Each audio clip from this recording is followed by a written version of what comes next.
When you're going out to kill somebody, if you're seen by a single other person on the trail, then that day's screwed. In Cherokee County, Georgia, a sheriff's deputy stops to question a man parked on private hunting lands. At worst, the man is guilty of trespassing, or so the deputy thinks as he approaches.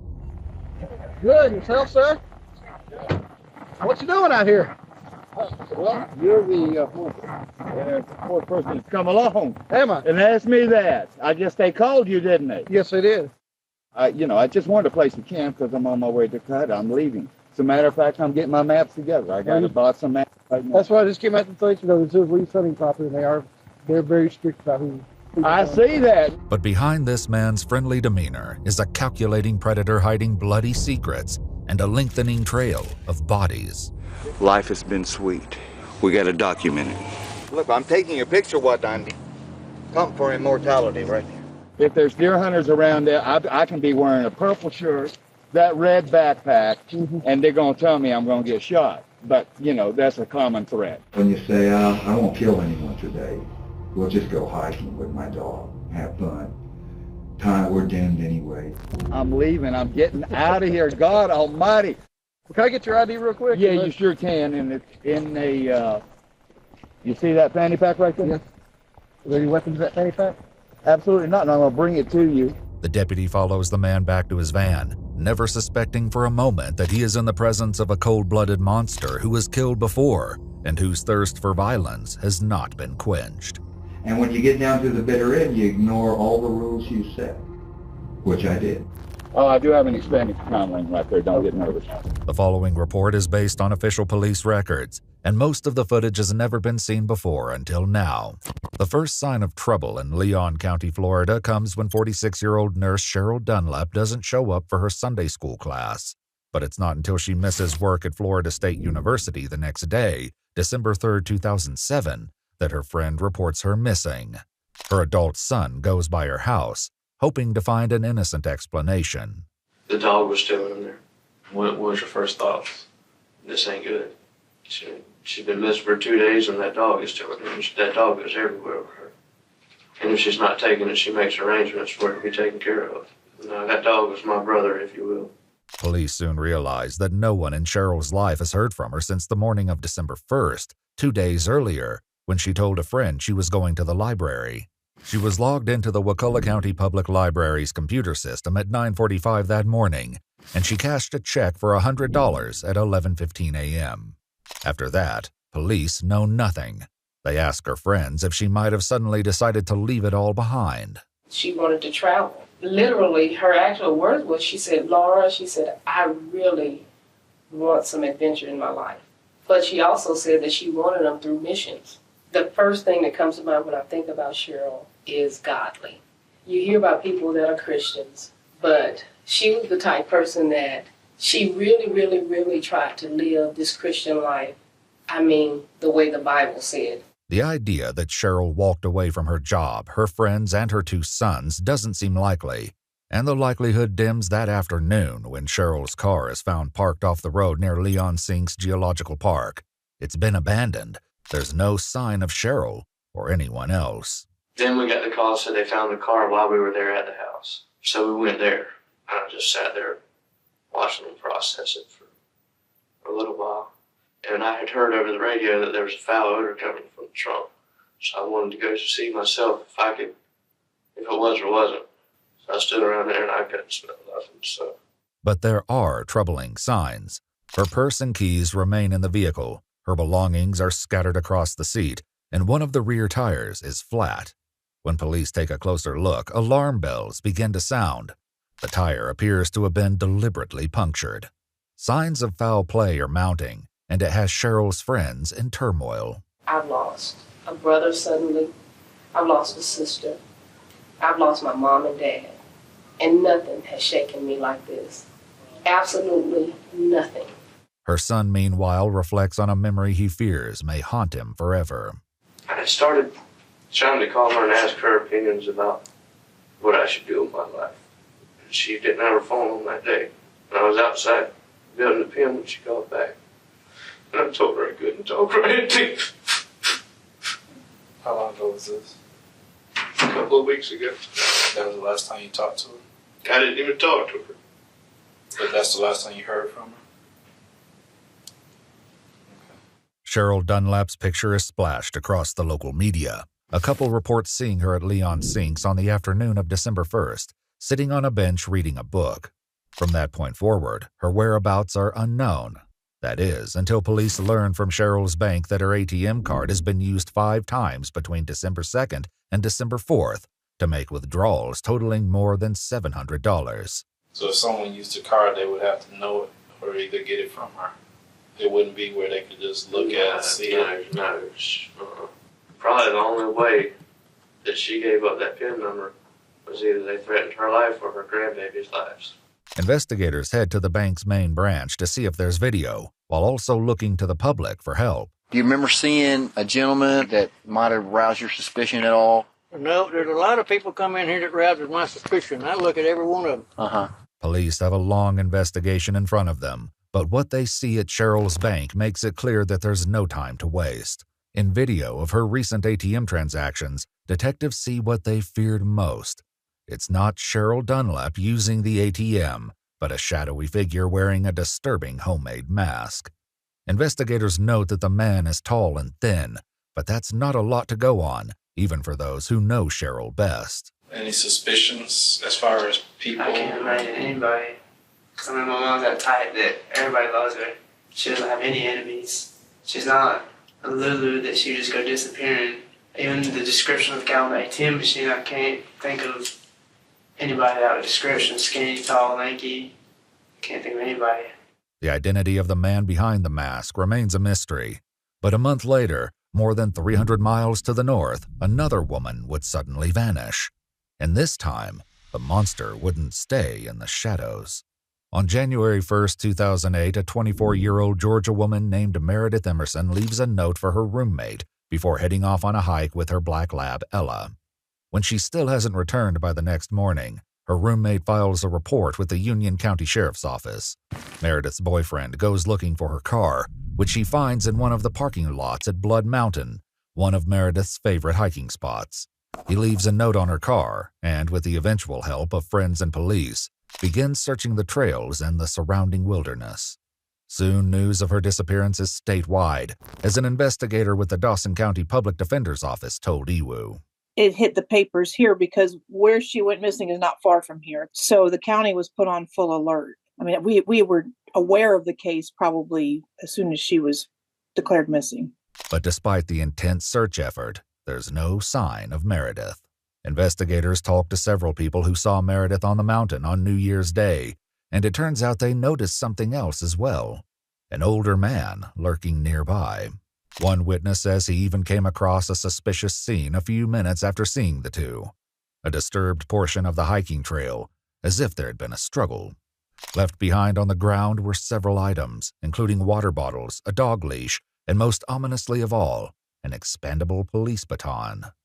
Witnesses described the man they saw with Meredith, a 60-year-old white male, around 5 foot 10 inches, 160 pounds. And they mention another fact as well.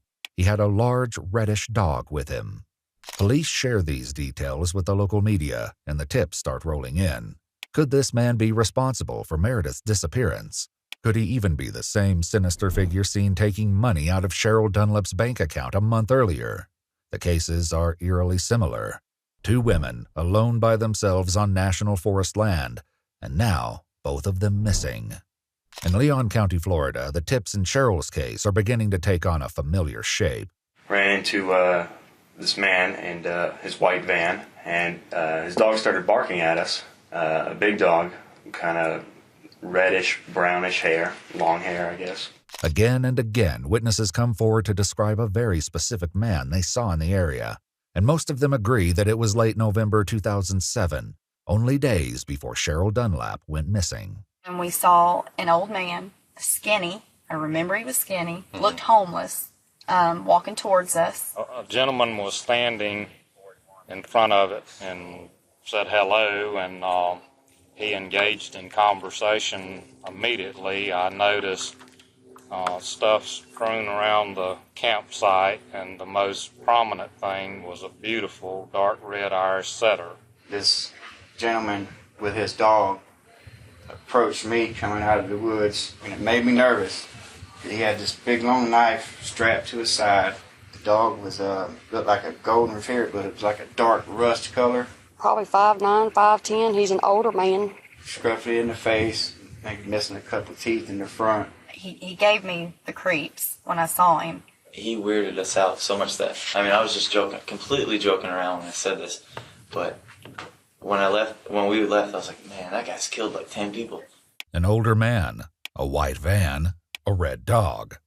The details coming in are consistent, first in Florida and then a month later in the Georgia mountains. But it's not until a businessman named John Tabor hears the news that police are finally able to put a name to this phantom. Tabor calls the Georgia Bureau of Investigation's tip line and says the man they're looking for used to work for him selling house siding, right up until the day he demanded money and threatened to kill him. The man drives a white Chevrolet Astro van, and he has a red golden retriever he calls Dandy. His name, Tabor tells them, is Gary Michael Hilton. And that's when things start to move very quickly. Armed with this new information, the GBI finds Hilton's driver's license records in the system, and they send out an updated Be on the Lookout report to law enforcement and the general public that includes his name and photograph. Hilton is labeled a person of interest in Meredith Emerson's disappearance, and investigators hope to find him before it's too late.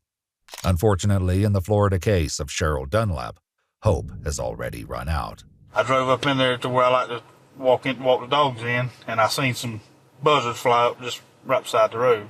On December 15, 2007, 14 days after Cheryl Dunlap was last seen, a hunter comes upon a tragic discovery in the forest. I told my son to stay in the truck to, let me see what the buzzards was doing.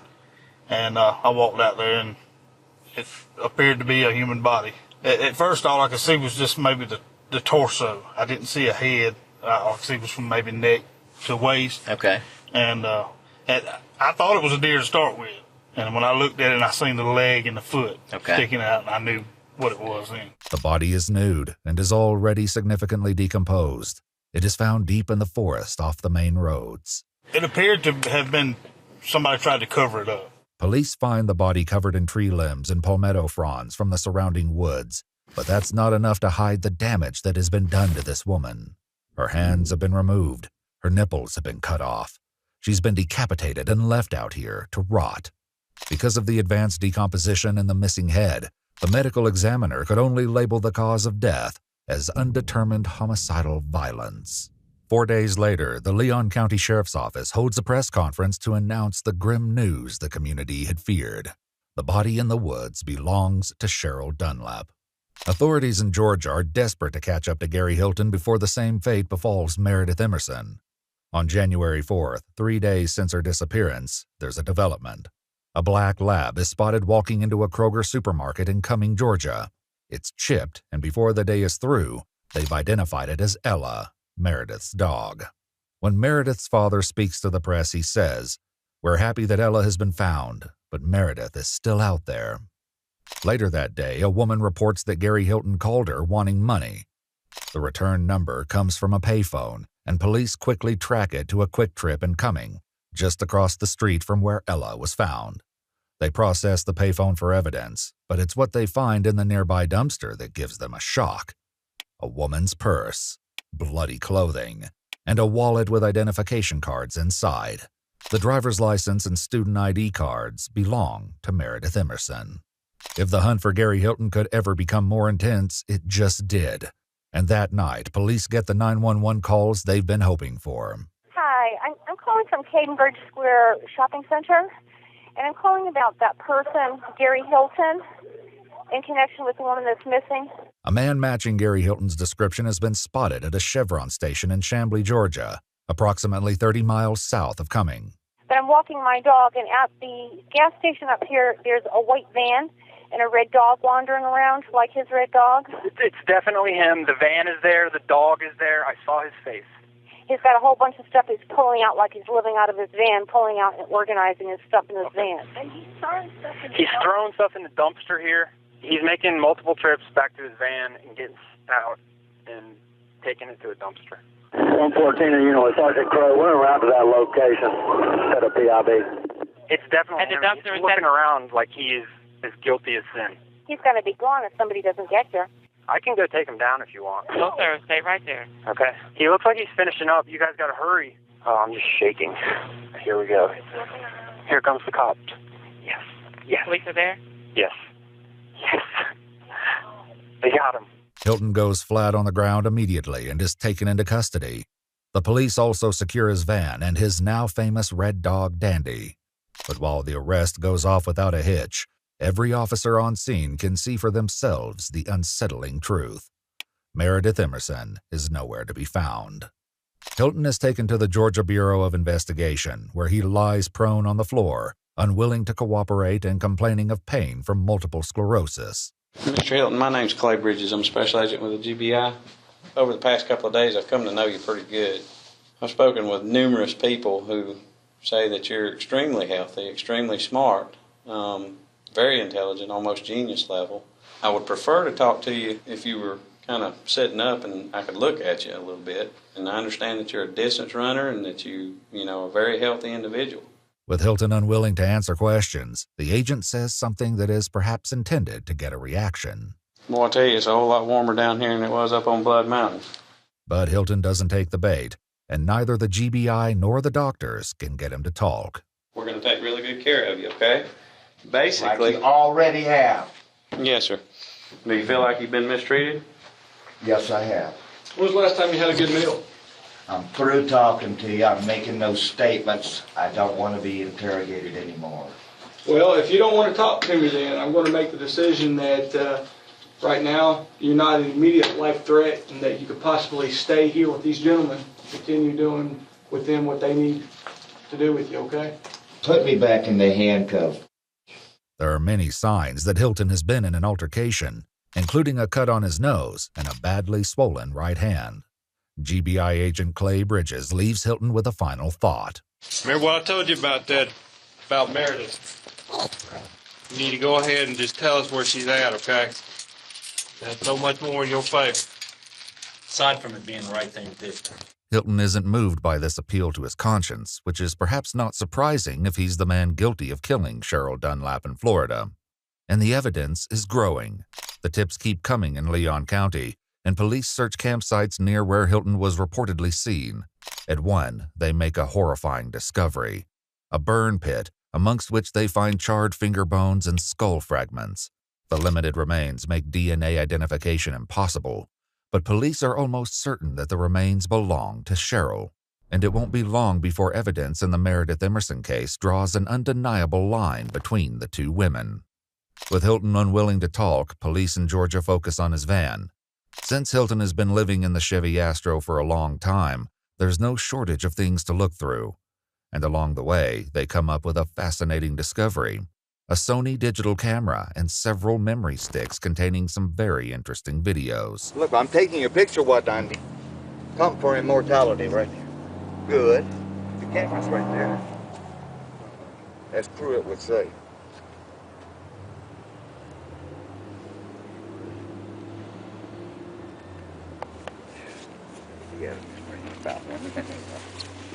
Oh, yeah. These home videos give investigators an unprecedented look into the life of a violent drifter.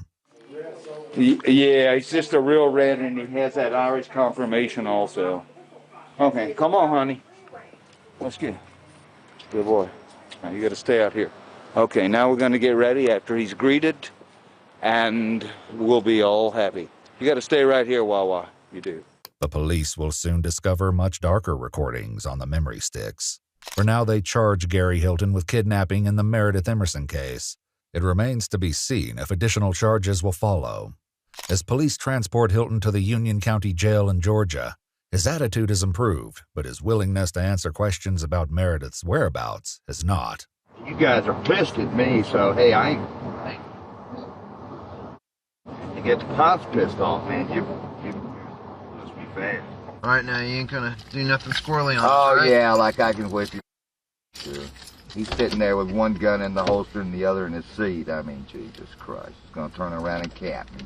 I am okay, totally. I was trying to figure out who I was going to give my dog to before I turned myself in. I saw the paper. I caught the paper. You're going to turn yourself in? I saw the paper. I saw I was on the front page of the paper. You know. It didn't seem like you were going to turn yourself in. Well, hey, you know something? I'm making statements, and I ain't making no statements. But Hilton's position on answering questions will soon shift, and agents with the Georgia Bureau of Investigation will finally get a deep look into one of the most sinister minds they've ever come in contact with. In hours of interviews, they'll begin to piece together what happened to Meredith that day on Blood Mountain, and what they hear from Gary Hilton changes everything. Since I was 4 years old, my earliest thoughts were of death. I said, you know something, no one's even missed you. And she said, boy, I'd be mad if once you let me go, and I came back and my boyfriend said, have you been gone? I spent 3 days with her. We had long talks about everything. I gave her a book to read. It was kind of like the Lone Ranger. And the Lone Ranger would come galloping into town. They would always say, who was that masked man? Yeah, who was that masked man? Okay, that's what I do to society. Hilton admits that some of what is driving him to talk is the kidnapping charge, which he believes will likely put him away for the rest of his life. They had me on the kidnapping, and it was going to stick. The evidence was good. Right out of the dumpster. It was just a smoking gun. They had me. The investigators take a low-pressure approach to the interviews, which gives Hilton all the room he needs to expand on every topic he can think of, including his history of conflicts with the other dog owners he meets while hiking. The average dog owner doesn't know jack about dogs. The average animal control officer doesn't know jack about dogs. They anthropomorphize. That means assigning human qualities to something. Anthropomorphic. Okay? And they assign human qualities to dogs. And what that means is that they want dogs to be like humans, which is be nice and get along. Well, that's not the way it is in the dog world. Because when dogs talk to each other, you know, they quite often revert back to the wolf world. And the wolf world is more incredibly savage and brutal than you can ever imagine. Humans don't understand that in the dog world or the wolf world, there are no assault and battery laws. There are no murder laws. And quite often, there is no fear. Okay, imagine such a world where there's no murder laws. Before Hilton can go too deeply into his fantasy of a world without laws, he explains how to handle confrontations with dogs and their owners. My goal in a stick fight with a human or a dog is not to make contact with the dog. A successful stick fight is preventative. To me, is shaping it with a stick and not making contact. Because it takes it to a whole other level when you make, especially with a human being. You hit a human being with a stick, regardless of the situation, it's probably going to ruin your day, buddy. And it may not go your way either, even though it always has. I've had the police call on me 30 times at least, and no exaggeration, in 17 years. Hilton's history with the police is well documented, and not all of it concerns other dogs. He has a history of theft, telephone fraud, arson, and was even accused at one point of attempting to murder his own stepfather. His conflicts with the law haven't settled in recent years, as demonstrated by police dash cams and his own home videos. What do you have on your hands there? Don't ask me, man. He's about to take off. Sir? Okay, look. I've been nothing but respectful for you, but if you're gonna continue to create a problem, we can take it to the next level. Putting out leaflet soliciting? Yes. You're the lawman, you are the law. I'm going to check it out, and if it ain't the law and you're wrong, you come talk to me. I'm not talking to nobody. I'm filing and I'm suing because you're interrupting my work. Go right ahead. But it's one particular encounter with the cops that catches the public's attention after his arrest. He bumped into a Cherokee County deputy up on some private hunting property back in, it was October or something, and that was widely publicized. I've got maps of the area, and I was headed to Cohutta, from Lawrenceville, but I'm out of Chamblee. Okay. And I camped out here 20 years ago. I can show you, I got a WMA map right now.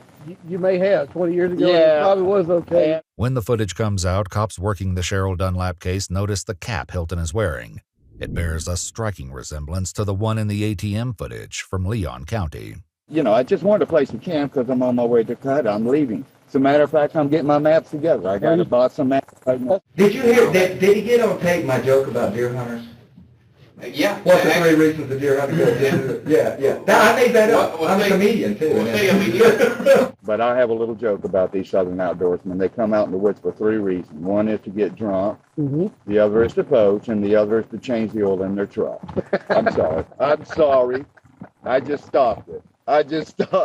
But though Hilton has suspicious items in his possession, Oh, I do have an expanding command lane right there. Don't get nervous. I won't get out of the truck without it, man. the deputy lets him go on his way, unaware that he's releasing a vicious predator back into the wild. Is it almost like a little acting on your behalf to, I don't know, kind of steer this law enforcement officer away from you, or? Well, with him, no. I was being perfectly candid with him. Hilton says that certain police officers will immediately recognize when they're dealing with a pro. You and I were talking earlier, and you described yourself as a pro. And I mean, in talking about that, I, as a police officer, when you and I encounter one another, I'm going to know you're not. And I know what you mean, but how do you define that? As far as how are you a pro? I'm a pro in that I'm not just styling. You see, the average civilian, their entire life is a style. Nothing is real. They're talking the talk and they're not walking the walk. And they're styling. And that's why you see posers. That's my word. Perfectly precious posers. That's what yuppies are. Hey, I love you. Mr. Hilton, you take care. Be safe. There's a large number of police officers that are highly experienced. Right. And that they are pros. Right. And they recognize a pro when they see a pro. Right. And I'm a pro. This wouldn't be the last time Hilton would manage to keep his true nature hidden from law enforcement in the closing months of 2007. On November 17th, only 2 weeks before Cheryl Dunlap went missing, a Forest Service ranger spoke to him near a campsite in Leon County. From what he told me, he was returning to his campsite, and he was walking along the road. He had a dog and a walking stick. The ranger runs the tag on his white Chevy Astro parked back at the campsite. Who did the van come back to?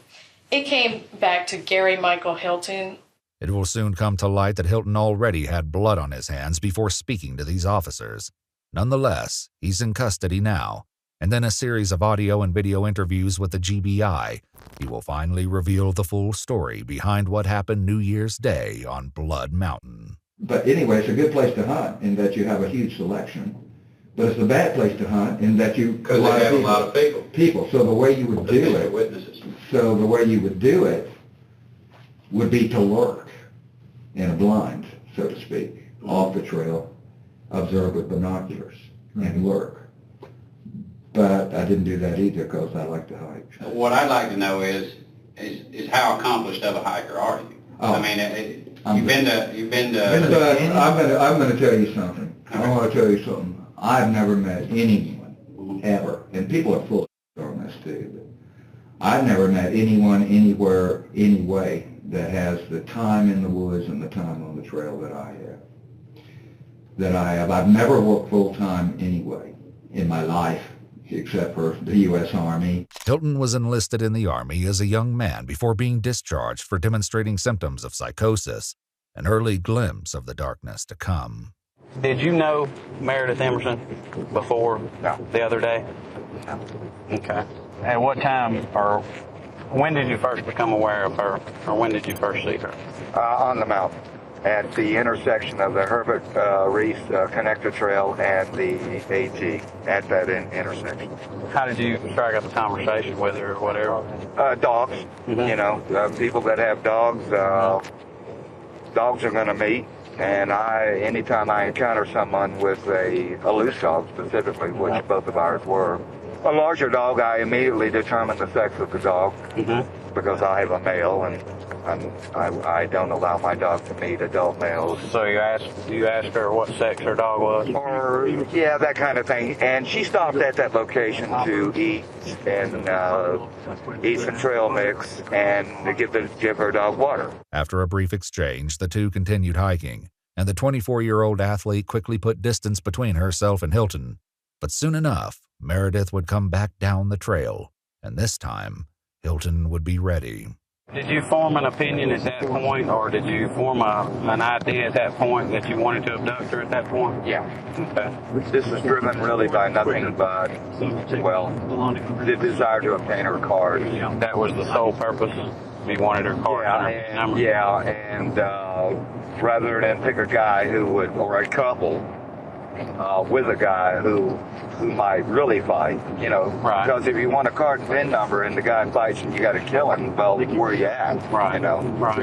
So I felt it would be, I knew it would be easier to establish control over a female, any female, than it would a male. It's not that I couldn't whip a male, but once you whip him, you might be left holding an empty bag.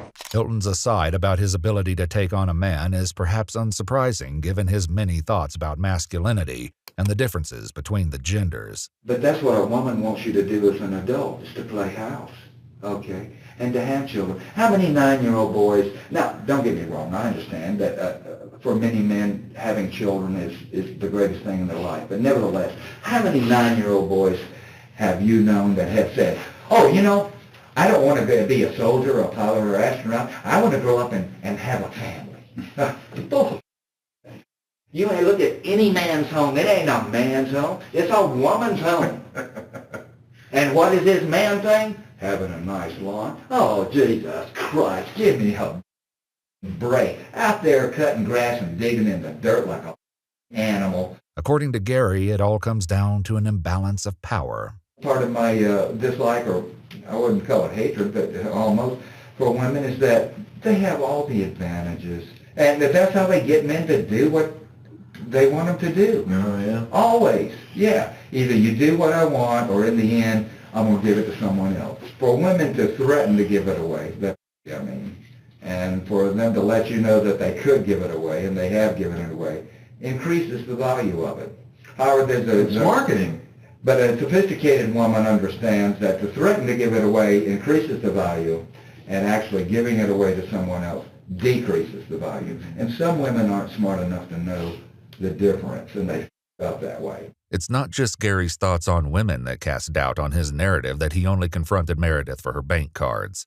It's also the fact that no money has been withdrawn from her account.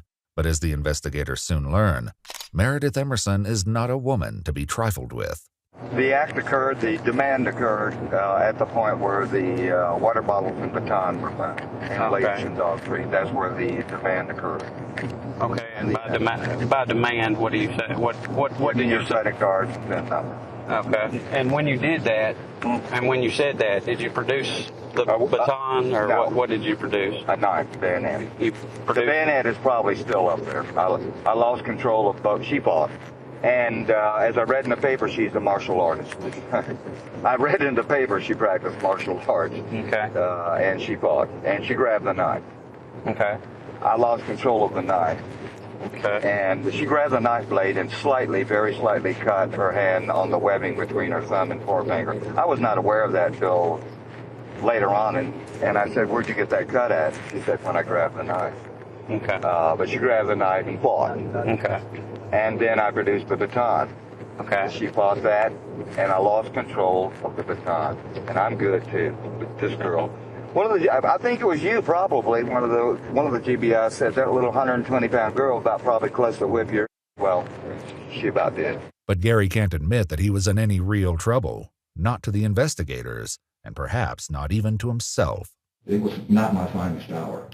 It was not my, I mean, I'm better than that. I am, but I found out she was a black belt, too, which don't mean, again, they're styling these black belts. They're styling. They're not fighters. They're learning to do some little, but on the other hand, doing that kind of thing does increase your coordination, your hand-eye, etc., and it gets you more used to hand-to-hand combat as opposed to an untrained person, even though they're not really fighters, and she didn't do no.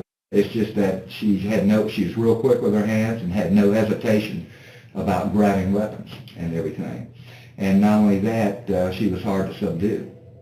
She fought like hell, man.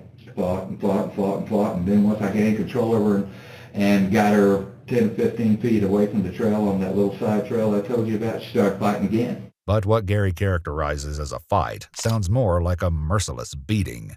I had to hand fight her. and that's where I got this hand. I probably have multiple fractures in my right hand now. Okay. However, I'm not in pain, and I don't think any of them are displaced. I had to hand fight her, and I still couldn't get control of her. She would feign or pretend that I was in control and then start fighting again. Right. So I had to hit her a number of times. Now you hit her every time with your right hand, or? Yeah. Okay. These are straight in punches. In the face, or? Yeah, or the head. Okay. As to what extent she was injured, her two eyes were somewhat blackened. She may or may not have a fractured nose. I checked with her a number of times, and she was not in any pain other than, afterwards, she was not in any pain other than a headache. I offered her and gave her aspirin. Hilton tells the investigators that once they were safely off the trail, he was able to finally subdue her. So I got control of her again, quieted her down, got control of her again, and I kept her moving down that close trail around the corner of the mountain, so to speak. And at that point, I produced like a duck tie. It's like handcuffs that police use. Zip tie? Zip tie, yeah. Okay. Except these were just commercial zip ties, 18-inch zip ties. You remember what color they were? Yeah, black. They're not there anymore. You'll probably find them in the dumpster, I believe, probably. Yeah. Did you have a rubber band around them? Yeah. Okay, we did find one up there. I don't know. Oh, you did? So I zip tied her to a tree, and I knew that I had to go and clean the crime scene. Hilton's use of zip ties in Meredith's abduction draws another connection to the Cheryl Dunlap case. Investigators searching several of Hilton's Leon County campsites find a number of items he left behind, and zip ties are prominently among them. But it's something else that Hilton leaves on Blood Mountain that will make the connection undeniable. Told her to be quiet and stay. Okay. And went back to clean the crime scene, but it had already been found. Okay, by that time it had already been found? I saw there were three hikers that had found the things, and they were no longer there. Okay. And they were headed down slope, and they were looking... Were you crouching behind a rock at that point? Looking at them? And looking at them, and then I laid down flat in the trail above them. Because if a trail is cut into a slope and someone's below, if you lay in the flat, you're depilated or insulated, so to speak. And I laid down in the trail at that point, and the stuff was gone. Among the items Hilton lost on the mountain were his expanding police baton, Meredith's leash and water bottles, and the dagger-like knife he calls a bayonet. When investigators with the Florida Department of Law Enforcement compare the blade of the bayonet to the hole in Cheryl Dunlap's tire, any doubt is put to rest. It's an exact match. If I'd been back to the crime scene just a few minutes sooner, just several minutes sooner, I would have beat those people that found the bat, and I would have picked it up. But as it was, I had to fight her twice, bring her all the way around the corner of the mountain, and then secure her to a tree, in spite of her protestations, and then go back for it. So she caught me fair and square. Yeah. Now, one thing I didn't ask you about this, since you're on that point, one thing I didn't ask you about, did you have to put something to keep her quiet, a gag, so to speak, or anything like that? No. Was she unconscious at that point? Never. Well, I'm wondering why she wasn't yelling when you zip tied her to a tree, and when you went back to clean the crime scene is what I'm getting at. There comes a point they fight, and then they submit. Right. And a lot of it is because of me. Right. I reassure them. That it's going to be okay, but just quit fighting or you're going to get hurt. I tell them, listen, honey, I'm going to spend life in prison just because you said no. Gary has a great many ideas about how a victim should behave under Meredith's circumstances. But, the advice to people if they're abducted is to engage your abductor and to make yourself a person to them and not have them think of you as an object. To engage them, to tell them your name, to tell them about yourself, tell them about your family, tell your abductor that, tell them what you study, what your dreams and hopes and plans and schemes are, and try to engage them and make yourself a person rather than an object, because the abductor is psychopathic. He's looking at you in a human way. You want to make yourself a human. No. It was always me. It was always me engaging them. First thing I ask them is, what kind of music you like? What's your favorite song? What do you do for work? Where'd you go to school? What do you like to do? And talk to them. It calms them down. It calms them down. But none of them ever did that to me. Hilton tells the investigators that he would act much differently if put in that position. She never once told me, hey, my name is Meredith. I mean, that's what I'd be doing. I'd be pitching a guy like hell. They don't even pitch me.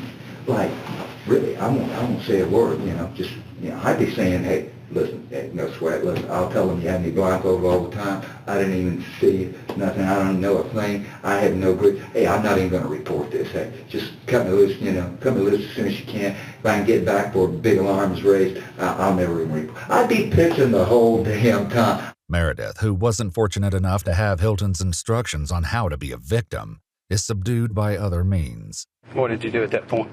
Went back to her and cut her loose. And she was not tied at all, except I put a loop around her neck. Oh, what kind of loop? Just a nylon cord, 300-pound test. Just wasn't even tied. It was like a loop. I put a loop line around her neck, and just like a leash, like a dog's leash, and that's the only way she was secured, okay? And I told her that I had a gun, and that, I was going to shoot her. Now, I didn't have a gun, but I had a BB pistol that looked like a gun, and I was going to shoot her down, and, she took off running or something, because, I got to do that, because most girls could probably outrun me. Not that fast. And after that, from then on, she totally cooperated. We traversed the Blood Mountain through the stick stuff, down through the drainage, up, and everything. She was totally cooperative with me and everything. Let me ask you this. At this point, was her hands free? Yeah. Okay. You didn't have those zip tied? No, you just had the noose. Yes, and I told her I had a pistol, which I did. But I told her I had a firearm and that I would shoot her. By that time, and from that time on, she was compliant, totally compliant. And I was solicitous of her behavior, of her condition, and of her comfort from then on also. My intent was not to torture. Hilton says that he took Meredith down the mountain before tying her to another tree and again making what he calls the demand. I told her, I was going to have to get her cards and PIN number out of the car, which was in her purse, under the seat. Let me back up. Did she tell you where her purse and PIN or cards were? Yeah. Okay. And she told you where her cards were at that point? Or? Yeah. She told me incorrectly, but it was just under the wrong seat. She said under the driver's seat. It was actually under the passenger seat. Okay. Hilton says he approached the parking lot cautiously, knowing there was a chance that the hikers above had called the police. When he arrives, however, the coast is clear, and he moves his van next to her car. So I walked her up next to her car, opened the side door of my van, and put her in my van. And then took a chain, put her in my van and laid her down. And I had 2 lengths of chain padlocked to the seat mounting, the front seat mountings. One chain padlock, in other words, the seat mount, where the seat is attached to the car. Both of those chains were padlocked by one end to the seat mounting. What did she say to you? Did she say anything at that point? She said, they told me not to get in the van, not getting in or in a vehicle or so. I said, get in. So she did.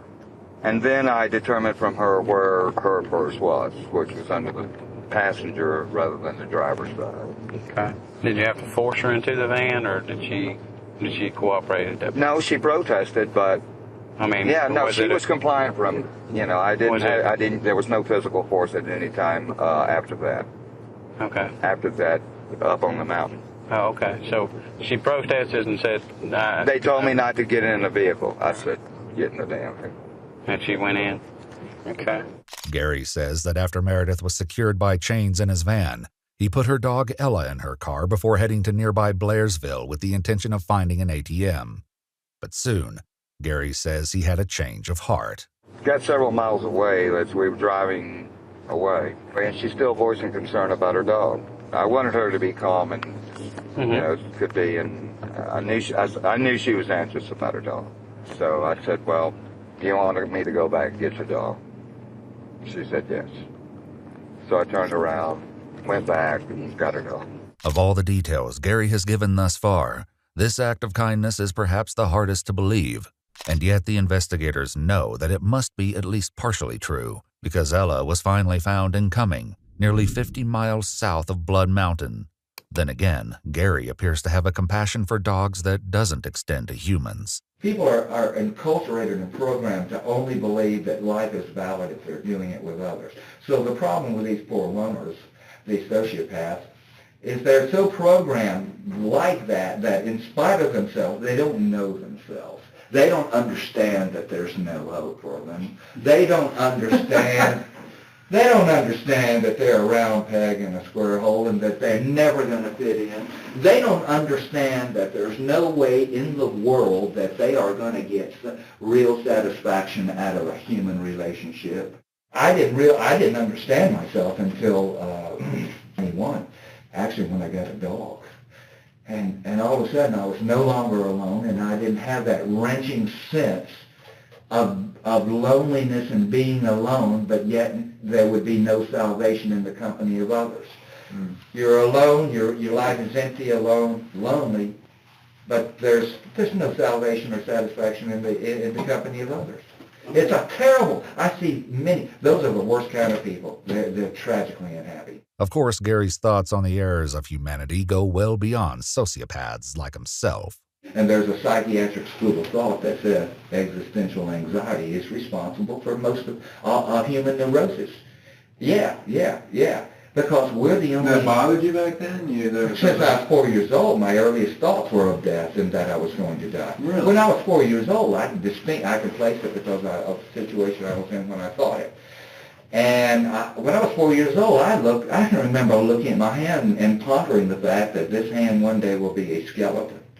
Yeah, when I was 4 years old. What was the situation, if you don't mind that? No, it was an intellectual thought.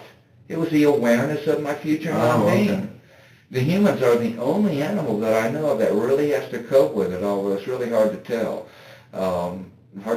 But it's a tremendous psychic load. It's the knowledge of our future non-being or the inevitability of our death is the thing that shapes our entire life. Rather than lure Hilton back to the point, the investigators appeal to his ego. All your travels and camping and stuff, you get by yourself, you get a lot of time to think. And that's the thing. People gain a lot of insight, don't you? Lawyers and everyone else ask me constantly, how come you're so seemingly intelligent? Are you well-read? Are you well-educated? You're right. You hit it right on the head. That's very perceptive of you. The reason I'm so seemingly intelligent is that I, alone amongst almost anyone, including you dudes, have time to actually stop and think about things. You don't have time to stop and think about things. You are so busy distracting yourself because you're running from really the reality of this situation, which is you're going to die. And you are so busy just frantically, desperately distracting yourself with every kind of thing in the world, including your work. Now again, I'm not judging you. I mean, you're just human beings. That's all you are. You're just human beings, and God bless you. Gary says that his time in the woods has given shape to his character. You got time to think. That's one of my personalities. I'm a philosopher, I'm a soldier, I'm a scientist, and I'm an artist. And those are all distinct personality types that represent distinctly different things. And I'm all of them. What's your artistic side? What do you mean by artist? Well, by artist, I mean truly in the sense of being an artist, in that you see everything in terms of not the linear, but the impression of it, and so forth. And as far as a medium goes, I'm an artist that people ask me, I tell them I'm an artist, and they say, well, what's your medium? Are you a sculptor or a drawer? No, my art is my life, and my art is weird. No. Laugh! No. I'm an artist. My art is my life, and my art is weird. I'm actually buying into this. Of course, it's true. It's all true. When it's true, it's real. Everything I'm telling you is true. Everything I'm telling you is real. It exists. It's true. Hilton tells them that he even made the decision to yank some of his teeth out for the purpose of his art, and of course, to stand out even more from the rest of society. They're grinning idiots. I call it a dental display, is what I call it. It's like chimpanzees and other apes, they do a genital display. You ever see a chimpanzee in a zoo look like that? That's a genital display. Well, they do a dental display. That's why I love my teeth. These are both artistic, philosophical statements, and they're practical, too. If someone's with me, I'll go, "You're pretty." Like that. It scares out of any damn disability. They know I'm for real. I ain't no yuppie. See, I ain't posing. These are I got my fighting teeth in. And I present this fantastical spectacle to people. But I understand. They can't understand it because it's so fantastical. It's kind of like the Lone Ranger. And the Lone Ranger would come galloping into town. There would be all the schmuck townspeople, right? And here the Lone Ranger would be wearing this mask, a skin-tight outfit, a really elaborate two-gun rig mounted with silver with chrome pistols, and just a theatrical outfit. He'd be mounted on this beautiful Palomino. He'd have this trippy Indian named Tonto with him. You know what I'm talking about? And if the Lone Ranger would ride out again, what would they always say about the Lone Ranger? You don't remember. They would always say, "Who was that masked man?" Yeah, who was that masked man? Okay, that's what I do to society. Though many of his home videos show Gary alone with Dandy, some of them do show him interacting with others, such as this Papa John's manager who seemed less than impressed with Hilton's version of the mysterious stranger. You tell these guys to quit terror driving. You tell them not to drive more than 5 miles an hour above the limit. You tell them to keep at least a vehicle length, at least, and it should be one vehicle for every 10 miles an hour. If this is Hilton affecting society at large like the Lone Ranger, one can only imagine the impression he made on Meredith Emerson. But while the 24-year-old may have no longer physically resisted Hilton after Blood Mountain, she wasn't done fighting him. I was saying that when it comes to individual human beings, the answer is really simple. I simplify groups of human beings, and you really have to, actually, to preserve your scalp, for that matter. You have to make broad judgments about groups of human beings, but always understanding that individual human beings, the answer is rarely simple. It rarely is. The individual Hilton abducted on that mountain still has some surprises in store. And when Hilton prepares to drain Meredith's bank account like he did Cheryl's, he realizes it won't be quite so easy. Went to the Appalachian Bank, attempted to run the cards. And they didn't work? Didn't work. I parked across the street. How many cards did you use? I had 3, but I'm really not sure because she had me run them so many times that I'm not. She had me run them in Blairsville, and then I went to Gainesville, then I went to Canton. Well, let's tried multiple times. Right. Card wouldn't work. It was either invalid or unauthorized, one or the other. So I came back, went back to the van. I said, "Honey, I'll go." She danced me around with 2 more PIN numbers. Well, I think I did this, or I just changed it over, and I'm not sure, and this and that, and I changed it, and blah, blah, blah, blah, blah, blah, blah, blah. Go try it again. It'll work. This number, give me another 2 numbers. Not working, huh? You might as well just give it up. I don't know what the purpose of this, etc. Meredith convinces Hilton that he may need to try at another bank. 4 or 5 times she kept trying to convince you that it would work? She did convince me. Right. She ran me back. I'd go try it like an idiot. Like some eternal optimist. I had to go out of the van, walk the 100 yards or wherever to it, run it, come back. She'd give me some other story, or another card. Right. I got 3 of them to work with. Right. I don't know why the reason for all this was. I told her later, I said, I'm not even going to ask you why. It's just that I'll never understand what the purpose of you've been doing this for. It may be that Meredith's strategy was twofold. 1, as long as he didn't have access to her accounts, her life remained valuable to Hilton. 2, every failed ATM transaction left a digital footprint, potentially giving police a direct line to their location. Did you attempt to conceal your face in any way when Yes, you I did conceal my face. How did you conceal your face? Held a towel over my face. It's another chilling echo to the Cheryl Dunlap case in Florida.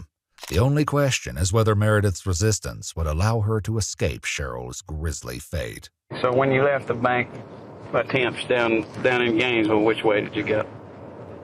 Back to Dahlonega. Okay.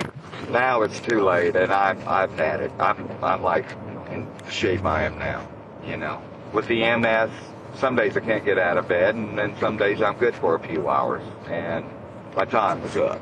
Okay. As far as being able to function or even think. And I started north with the object of getting a campsite somewhere. Gary says they found a place to camp that first night in Dahlonega, Georgia, but not before a close call nearly put a quick end to his plans. Okay. And the snow was coming in at higher elevations, and it was accumulating rapidly. And there was probably 2 inches on the ground on the road very quickly. Mm-hmm. And I was losing traction and control. Mm-hmm. And then I came around the curve, and the car had sort of slid off the road, and there was a sheriff's deputy there, car with his blue light, and turned around and went back down just right past the sheriff's deputy again. Okay. She saw the blue light and everything, and was only loosely secured. Having eluded law enforcement, Hilton made camp with his hostage. Camp there, I gave her the best bag. I gave her the mattress that didn't leak. I got a +5 degree bag. I had 5 bags with me, but, you know, each dog got a bag. Mm-hmm. Each dog got a 20 degree bag. Where did you camp? In the van or outside? Yeah, she helped me offload the van. Okay. I just unchanged. She was free after. She was only secured while we were moving. She was not tied up. And while we were asleep, I would tie a long length of nylon cord around her ankles, quadruple knotted, and then quadruple knotted at an anchor point in the van. That was simply to keep her from jumping up and taking off while I was asleep. Now, I got to ask you this. Was there any sexual activity between you two? No. And keep in mind now, we will be able to find out, but I'm asking you now if it's accurate or not. Was there any sexual activity between the two of you? Yeah. There was? Yes, one time, first night. I told her, honey, it wasn't forcible, but of course it was unwanted. So right. But it wasn't forcible. Okay. And I told her, honey, I told you I was going to let you go. Mm-hmm. You've run me around. You've run me all over North Georgia. Maybe put 150 miles on my van. We still don't. You've lied to me. Give me some. Okay. And she did.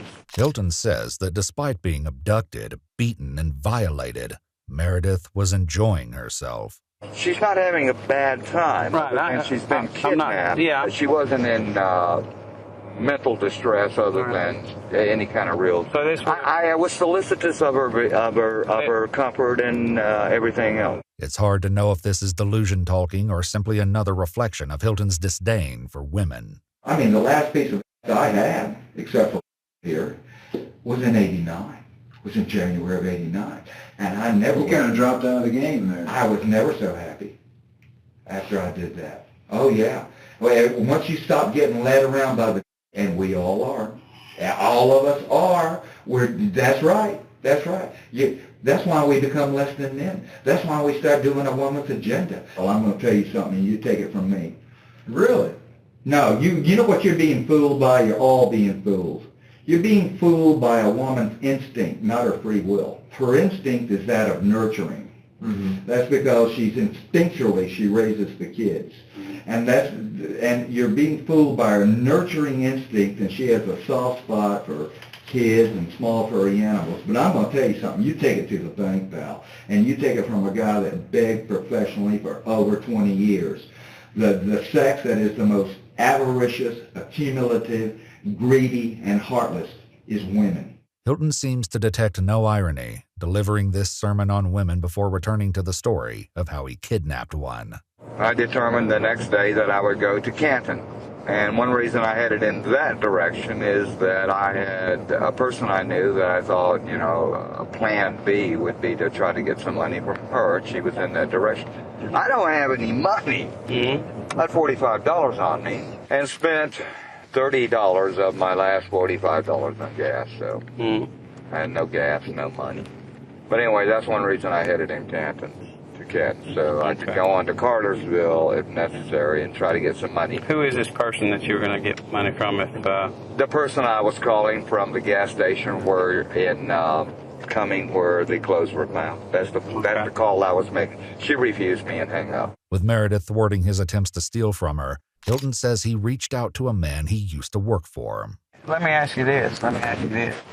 I know that you made a phone call from Marble Hill also at one point. You mean from a huddle house? Right. That was to my employer, John Tabor, to get to beg my old job back. Right. By the time Hilton called Tabor, early descriptions of the man seen with Meredith on Blood Mountain were already circulating through the media. Tabor not only identifies Hilton to the police, he tells Hilton he'll leave a check for him at his office. Police stake out the location, but Hilton never shows. We all, even guys like myself that are just totally sociopathic, we still need some human to trust. Right. Even if we're not close to them. Right. To trust them, even if it's a business associate. I called Tabor up and I asked him, I told him I needed money and I wanted to start working again for him. And I was really sincere in trying to start work again for him because I saw that this Robert wasn't getting it because I hadn't gotten any money off her. You know, I hadn't gotten a dime. I had spent money on her. I had $45 to my name and I'd done spent $30 of it driving all over North Georgia trying to work her ATM card on the bogus number she gave me. I've lost money on that deal. If Tabor had said, instead of trying to entrap me, I mean, what's the use of that? I mean, really. Because if they knew who I am, they're going to catch me anyway. It's just, if Tabor had said, hey, Gary, they know it's you. Yeah, they know it's you. They're on to you. They're looking for you now. Because I wasn't in the paper that day. I joked about it with a girl. This is the second day or third day I'd had her, second or third day I'd had her, and she still wasn't in the paper. I said, you know something, no one's even missed you. And she said, boy, I'd be mad if once you let me go and I came back and my boyfriend said, have you been gone? She said, we were laughing about it because nothing had appeared in the paper. Hilton manages to avoid the trap Tabor and police set for him, and at least according to him, spent a pleasant day with his victim out in the woods. Went to Dawson Forest and camped there, and you know, I think we spent 2 nights there because we went hiking the next day. Yeah, we went hiking, we spent 2 days, 2 nights there. And we were 11 degrees outside air temperature there, so I had stoves going. I have, stoves to use as a heater. Mm-hmm. And I had the van going from time to time and keep warm. And we spent 2 nights there because we went hiking one day, the next day. We took both dogs and went hiking along Shoals Creek. Okay. We had a good time. Okay. How did you keep her from running off while you were hiking? No, I told her, remember 2 things. One, if you bust out through the woods, the pursuer has the advantage. Because the pursued has to break brush. If you bust out running down the road or anywhere else, I'll shoot you down. And I'm a good shot, left or right-handed, because my right hand was up, which I am. And, that was it. So she was not having a bad time at all and enjoying herself on the hike. I could tell that, commenting on how beautiful it was. We hiked for several hours along Shoal Creek. Again, Hilton is insistent that Meredith was enjoying her time as the victim of a violent kidnapping, a story that doesn't gain believability the more he repeats it.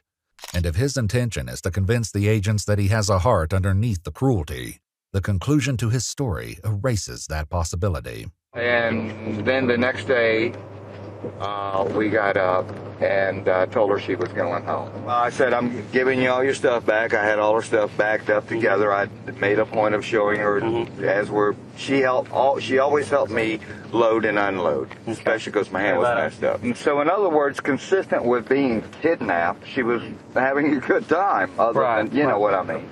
I won't say she's enjoying it, but she was. Hey, she was into it. It was an experience. She was at ease, totally at ease, relaxed. Well, let me ask you this: did you guys leave the site you were camping at that point? No. We're packing up and telling her I'm taking her and I'm going to release her. Hilton says they left the campsite together, but soon he pulled the van over in another area of Dawson Forest. In between, he says, there was another close call. And there was a pickup there, and as he drove by, I waved at him. It was law enforcement. Really? Yeah. Okay. It was that close. It was that close. She wasn't even secured either. Having once again caught a lucky break, Hilton took Meredith to a secluded spot.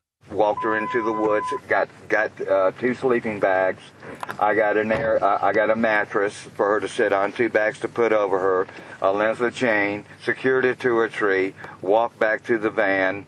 I'm staggering around by now. You know, I'm had it. I can't even think straight. I'm just staggering, you know. Multiple sclerosis. I'm just staggering.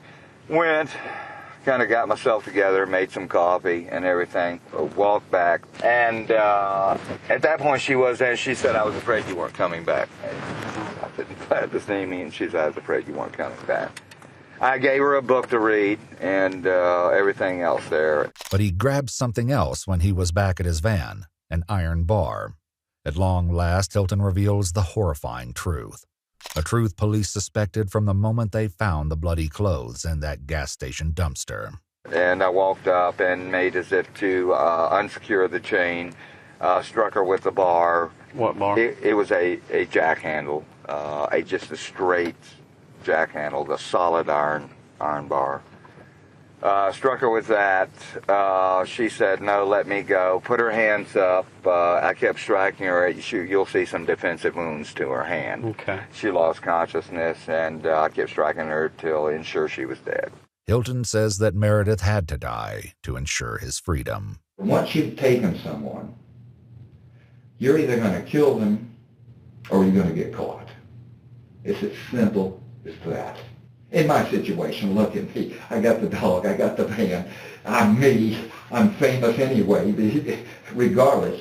And I knew it. Once you've taken someone, you either kill them or you get caught. If you release them, you're going to get caught. I mean, am I right or not? If I would have, sure. It's math, right? Well, she's seen the van, she's seen the tag, she's seen the dog, she's seen, all she has to do, they have to put that out, and 10,000 people will be called, including Tabor. He was just the first one, you know. Of course I knew it. You either kill them or you get caught. Of course, I was able to do it because of my general rage against society, of course. Hilton's rage is evident as he describes what he did next. Removed her head. Removed the head. With a serrated knife, which you probably have in the dumpster, I think. A serrated knife? Yeah, like a butcher knife or a kitchen knife, a long... And that was in the dumpster as well. Was that, I mean, is that difficult to do, to take somebody's head off? I've never seen that done. I mean, is it? I'm not asking for my... I understand. Right. And it doesn't seem real. It doesn't seem real looking back on it. I can't imagine a kitchen knife being able to do that. Is what I'm getting at. This is a knife with a blade this long. Okay. That's serrated, and so it's a saw. Oh, okay. I got you. It's just sawing. All you got to do is keep sawing, sawing, sawing, and then get through the joint. It's just like you would. That's what it's made for in the kitchen, to cut up meat. Right. Hilton says that his decision to cut Meredith's head off was purely practical. The only reason, by the way, the head was removed was forensically. Yeah, right. In other words, the hair is full of fiber. Sure.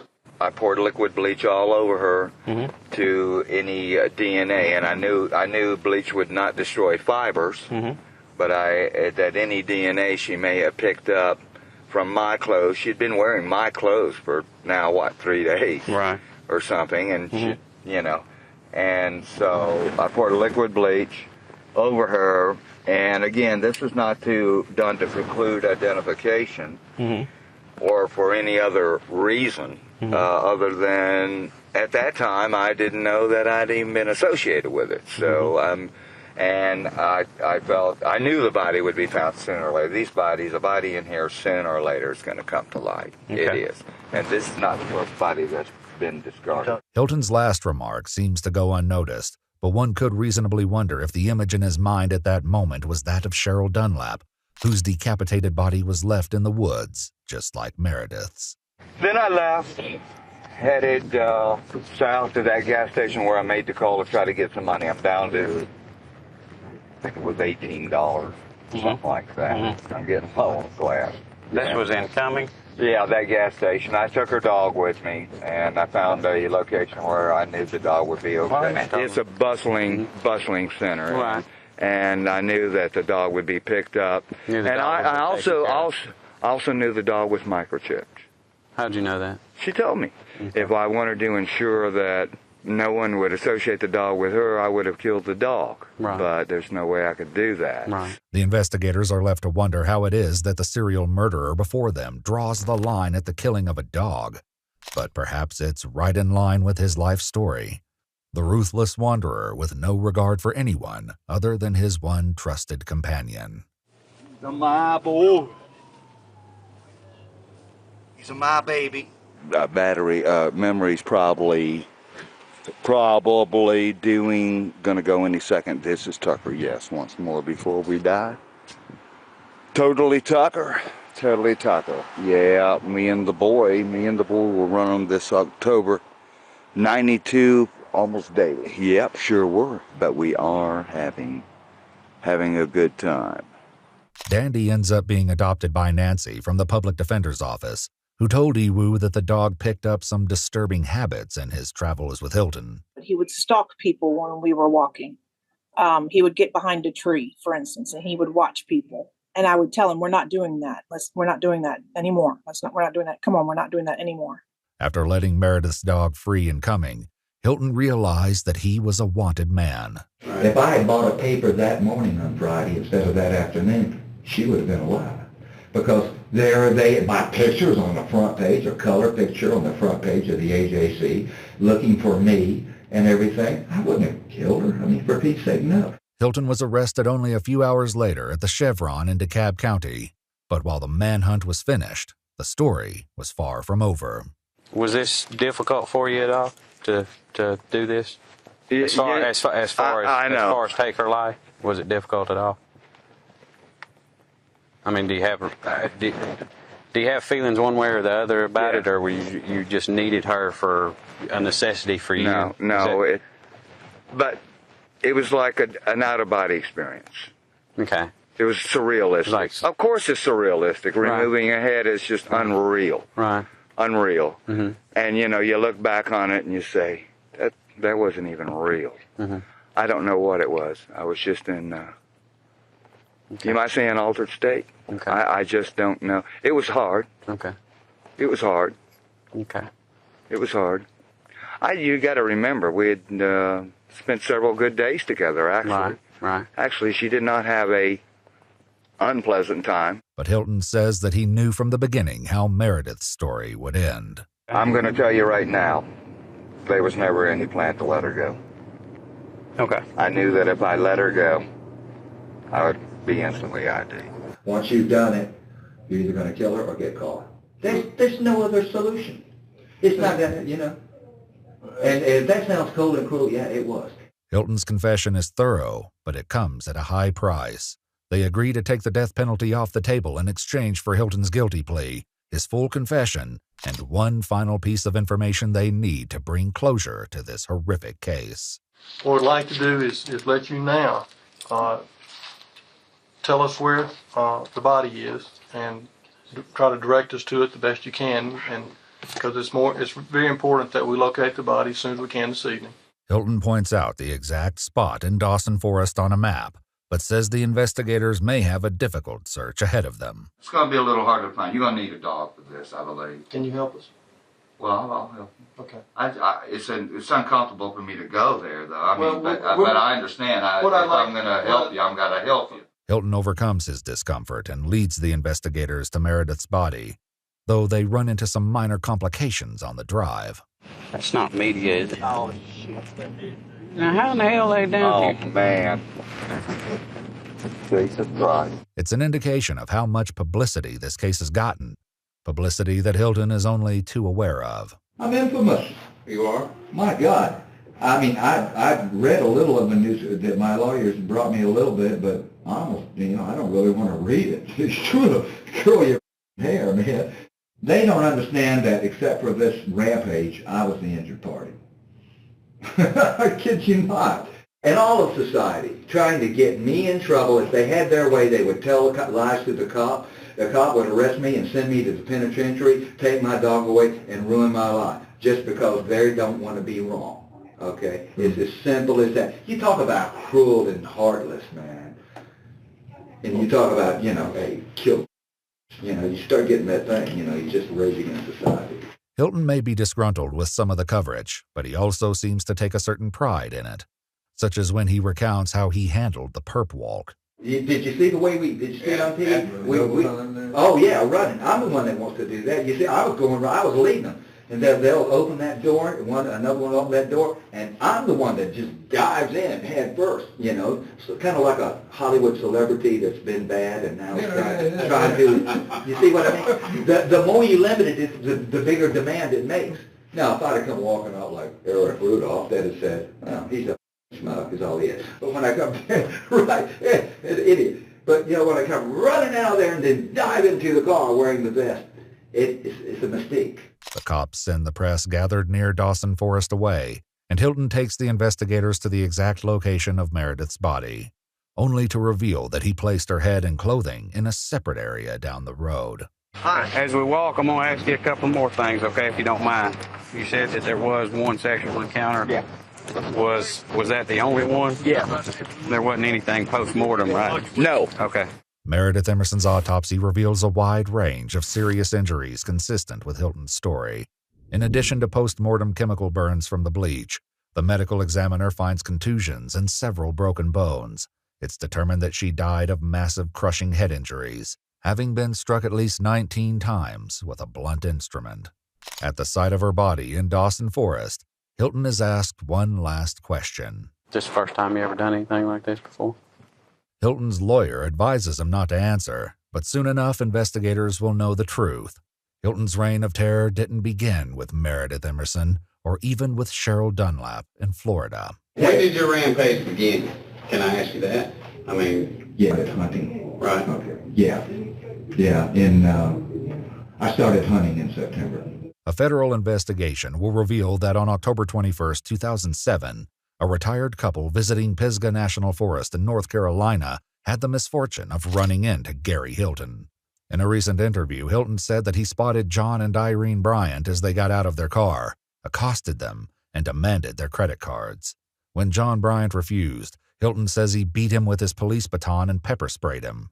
Irene tried to then attack Hilton with her walking stick, and he knocked her to the ground with the baton as well, and ultimately murdered her right there in the forest.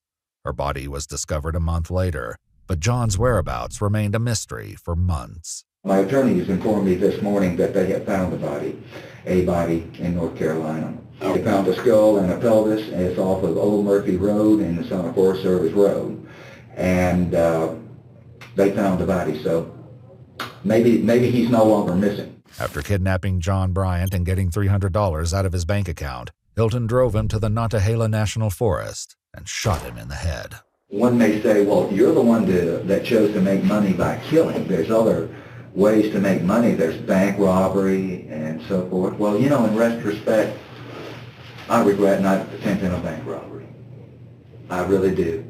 Because all of this shit got me nowhere but caught.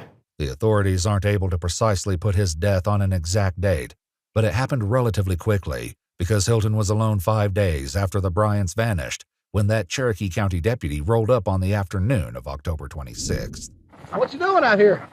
Well, you're the fourth person that's come along. Am I? And ask me that. If there's deer hunters around there, I can be wearing a purple shirt, that red backpack, and they're going to tell me I'm going to get shot. But, that's a common threat. They're very particular. I understand. Well, can I get your ID real quick? Yeah, you sure can. And it's in a, you see that fanny pack right there? Yeah. Are there any weapons in that fanny pack? Absolutely not. And I'm going to bring it to you. Okay. So are you a hiker or long distance camper or hiker? Hiker. I love the walls though. Hey, check it out, man. Do you need anything else there or? No, I'm just gonna run this. Make sure nobody wants you, and then probably just tell you to get your stuff and get out of here. I'm trying. I'm trying. I'm just. What you want to finish packing up, doing what you getting your stuff together? I'm gonna go run this real quick, and then I'll let you get out of here. Thank you. Get away from him. You're loose. I know, but you know, police officers get nervous around dogs. And I'm if she was cognizant. going to do something, she would have already done it, and she and Tom was speaking. I just hesitate to break the law standing in front of a police officer. And he's not on a leash. Mr. Hilton, nobody wants you. Well, if they do, it's popped up in the last 6 hours or whatever. Right. 12 hours because they were running me on 20 thinking I'm drunk. Now they're in here thinking I'm going to take one of their deer. Because Gary's crimes took place on National Forest land, he's in danger of federal prosecution, a risk he brought up several times when talking to Georgia investigators. Well, I'm going to dig my heels in. I don't want federal custody. They're going to send me to Supermax. I just know they are. So it's where they send the notorious, infamous people. Well, okay, they're sending mine to Supermax now. Well, I mean, it's debatable on who calls you notorious and who calls you, you know, just a mad guy. Hilton's guilty plea in the Meredith Emerson case sends the wheels of justice spinning rapidly. He's sentenced to life in prison for the murder on January 31st, 2008, less than a month after his arrest. When you're going out to kill somebody, if you're seen by a single other person on the trail, then that day's screwed. But when you procrastinate because you don't want to get up and kill someone, and you let it go and you say, I won't kill anyone today. We'll just go hiking with my dog, have fun. We're doomed anyway. And so you get down to the point where, well, it was like Meredith. I had $40 money and several days food. I was going to have to kill somebody in that period of time. Okay? And when you get down to the bitter end, you ignore all the rules you set. Part of it is I'm curious. You know, if as an artist and as a sociopath, if you're doing this, you would like to select your victims on an artistic sense. But when you get down, you procrastinate and you hit someone's got to fall. You know what I mean? But nevertheless, I want to know them and to see what, you know, who I have got, rather than just a faceless person you're going to kill. Again, I'm remorseful over Meredith because just for the fact that, if nothing else, she drove a Chevy Cavalier. I can't tell you how much I respect that. Why is that? Why, yep, he's going to drive a little cheap white Chevy Cavalier. I asked her why, and she told me sensible reasons and everything. I respected her to no end for that. Yeah. She didn't have a brain in her head, but hey, neither do you either. And sure, her life was just stupid, but the thing is, it was full, and she was happy at it. Hilton was indicted in federal court for the murders of John and Irene Bryant in 2011, and he ultimately pled guilty. He received 4 consecutive life sentences in 2013. Listen, there's no way I can make it on the outside. I've told you before, I'd have to turn right around and walk back in here. I'd have no place to go, nothing to do. But there's one more murder for which Hilton is being prosecuted, and the district attorney in Leon County, Florida, is determined to get justice for the death of Cheryl Dunlap. But you tell them I'll fight it all the way, and if they want to spend $10 million to try to execute a man who's not going to live long to get executed, hey, just bring it the hell on. But I ain't going to lay down for it. Hilton pleads not guilty in Florida, which means he will go before a jury for the first time. And in addition to hearing the physical and circumstantial evidence tying Hilton to Cheryl's murder, they will hear from Hilton himself in the form of the recordings he made with Dandy. I've gained 20 pounds in 3 months, 3 or 4 months. 171 pounds. Right.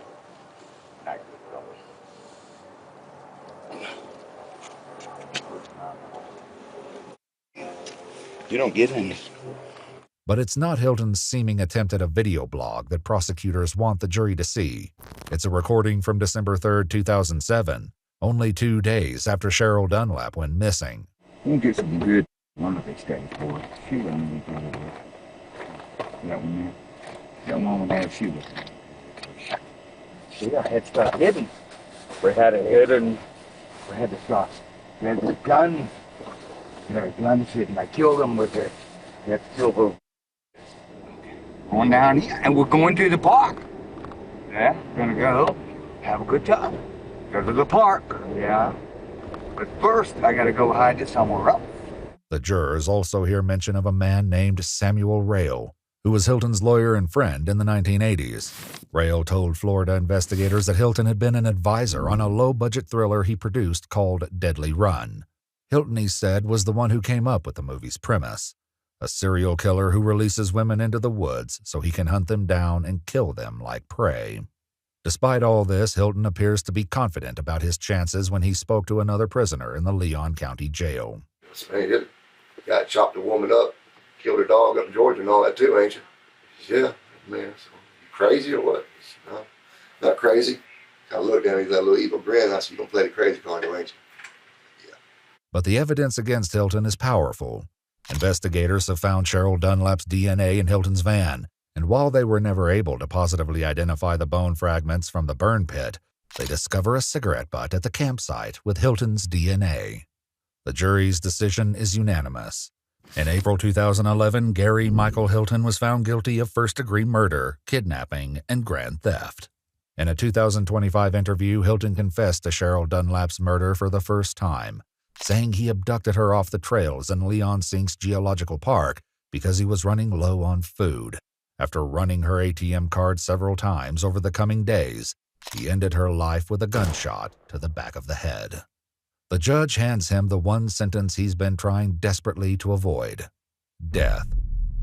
Today, almost 20 years after what he calls his rampage, Hilton awaits execution at Union Correctional Institution in Rayford, Florida. If you'd like to see select new videos early and help us keep uncovering case files that rarely come to light, you'll find extra footage and unseen details on our Patreon. Channel memberships here on YouTube also include early access to select new videos.